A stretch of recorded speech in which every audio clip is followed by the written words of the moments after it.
Olá, amigos. Esse é o nosso penúltimo assunto, né, desse módulo, e é um assunto também bastante importante porque ele traz uma problemática na questão da avaliação das políticas públicas.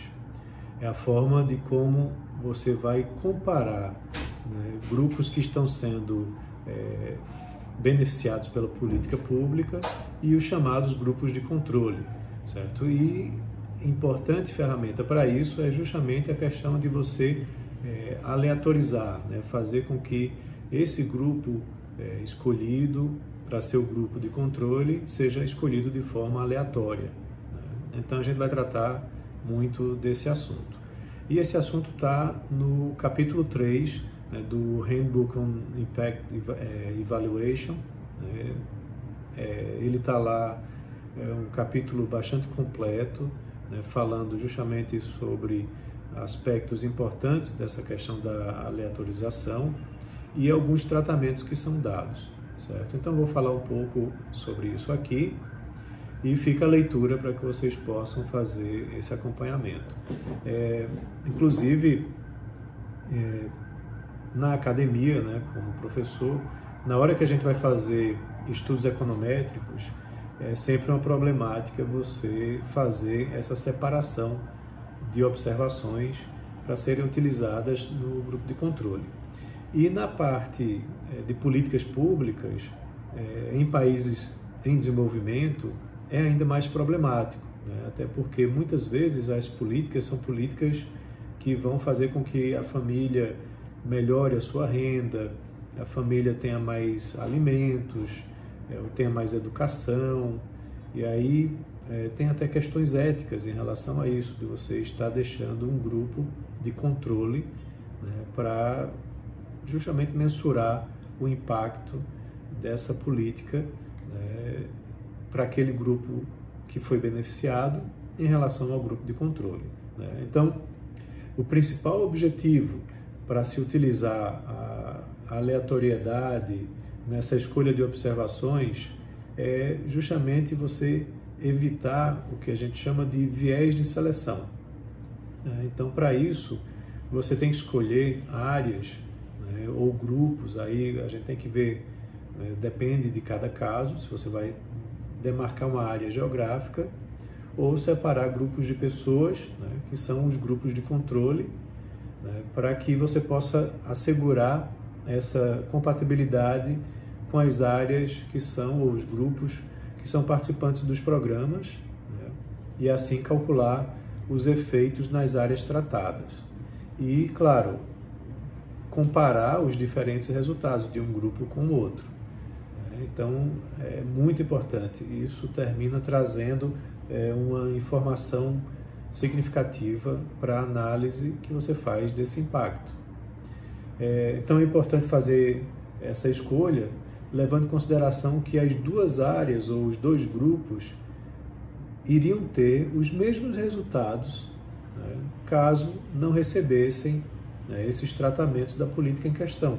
Ou seja, se o grupo de controle e o grupo que vai receber a política, né, eles têm que apresentar o mesmo comportamento a posteriori, né, depois dessa aplicação da política, caso não tivessem a aplicação da política, né? Então, explicando melhor, não pode haver diferenças entre esses grupos. E se nenhuma política fosse aplicada, daqui a 1 ano, 2 anos, eles teriam os mesmos indicadores, seja de renda, de educação, de saúde, assim por diante. Então, só que aí é um grande desafio você escolher esse grupo de controle na avaliação de impacto. Esse grupo tem que apresentar o que deveria acontecer aos participantes da política, né, caso eles não tivessem participado, como eu já disse. Só que o problema é que nenhuma pessoa é igual a outra, né? Então, os grupos também são grupos de pessoas que provavelmente têm diferenças entre si, né? Recebendo ou não recebendo esse tratamento, né, da política, do programa, são pessoas diferentes. Então, pode-se esperar que isso também traga alguma dificuldade, né? Mas aí é onde está o desafio de você realmente escolher um bom grupo de controle. Então, esse desafio, como eu disse, é formular esses grupos de controle no mundo real, levando em consideração as diferenças que existem entre os indivíduos. Nos slides que eu apresento para vocês, tem uma figura interessante retirada do livro, né, do handbook, que apresenta ao longo do tempo o caso de uma aleatorização, né, num gráfico, certo? Então você tem no eixo horizontal o tempo e no eixo vertical uma variável a ser medida, que seria a renda das famílias ou a renda das pessoas. E aí você tem no tempo T0 lá a inclusão do impacto da política, né, que em T0 a renda está situada lá em Y0. Né? Ao longo do tempo o programa vai funcionando, né, e aí no tempo T1 você vai ter duas rendas, né, que vão ser medidas nas suas diferenças. Então, o grupo de controle vai apresentar a renda Y1 e o grupo de participantes do programa a renda Y2. O impacto vai ser justamente a diferença Y2 menos Y1.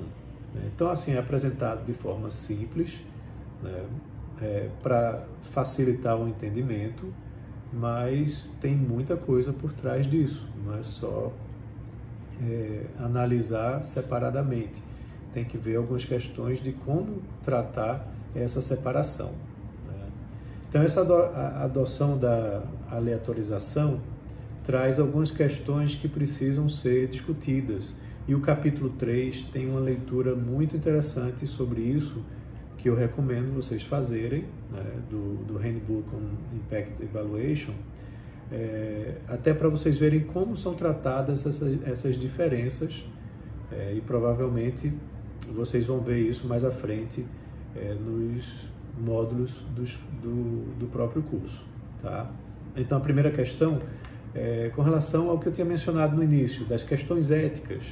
Quando você escolhe um grupo de controle, implica que você vai estar fazendo com que eles não recebam essa política. Isso é considerado antiético, né? Ou pode ser considerado antiético, principalmente em países em desenvolvimento, países subdesenvolvidos, onde a questão da renda baixa é muito importante, muito preocupante, e é uma questão, às vezes, de vida ou morte, né, para aquelas famílias que precisam receber uma política. Então, como tratar isso? A leitura do livro ajuda a tratar isso um pouco melhor também. Uma outra questão é com relação à validação externa. O que significa isso? É que um programa de treinamento, por exemplo, um programa educacional que ajuda na formação profissional das famílias, para um pequeno grupo, talvez não vá trazer o mesmo impacto que poderia ser observado se ele fosse feito em larga escala. Então, o problema está em como generalizar e também replicar esses resultados obtidos aí em avaliações aleatórias. Ou seja, como que você vai replicar isso do pequeno para o grande, né? De forma que tenha o mesmo resultado naquele grupo pequeno para o restante da população. Uma questão muito importante também é com o compliance, né? Ou seja, na aplicação da política você precisa respeitar as regras, né? Para que você tenha um problema que acontece muito, de você ter membros do grupo tratado, né, aquele que vai receber a política, não recebendo a política. E o contrário acontecendo com o grupo de controle. Membros do grupo de controle recebendo essa política. Então isso é um total desastre, né, para a avaliação. Então, para ser válida essa avaliação e prevenir esse viés de seleção, essa análise tem que focar nos grupos criados pela aleatorização inicial. tem que ser feito um tratamento para que você não tenha esse contágio. Essa análise não pode excluir participantes ou cortar uma amostra de acordo com o comportamento que talvez tenha sido afetado pela aleatorização. Então vejam que cuidado importante que tem que se ter com o compliance dessa política pública.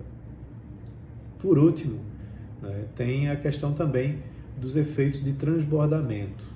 Pois é, isso também acontece. Isso acontece com bens públicos e acontece também com políticas públicas. Você trata um grupo, e esse grupo tratado termina trazendo um spillover, um transbordamento para o grupo de controle. Então isso é complicado, né? Você tem que saber realmente tentar fazer de forma aleatória uma separação desses dois grupos para que não haja esse transbordamento. Então, se isso acontece, você termina confundindo aí as estimativas de impactos do programa, porque se o grupo de controle, por efeito de spillover, é beneficiado pela política que foi adotada, né, isso vai trazer um resultado abaixo do esperado para o potencial daquela política. Então, são preocupações que existem com a aleatorização, e o capítulo 3 faz um tratamento disso. Alguns desses, todos esses pontos que eu mencionei são tratados no capítulo, e ainda existem também alguns estudos de caso que vale a pena vocês acompanharem, vocês lerem, tá? Para entenderem como que essas questões são tratadas internacionalmente, né? E que podem ser replicadas aqui também no Brasil, tá certo?